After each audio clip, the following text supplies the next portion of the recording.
అక్కడ కొంచెం పెడుతుంది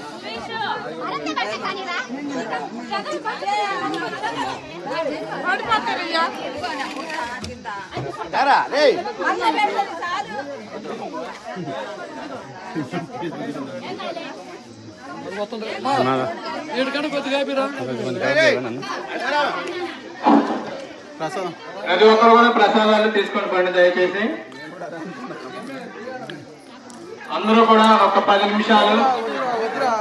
జన్మదిన వేడుకలు ఇప్పుడే సెలబ్రేషన్ జరుగుతుంది కావున మనకి అన్నదాన కార్యక్రమం కూడా ఉంది కావున ప్రతి ఒక్కరు ఒక 10 నిమిషాలు దయచేసి ఇక్కడే ఉండవలసిందిగా మరీ కోరుతున్నాం.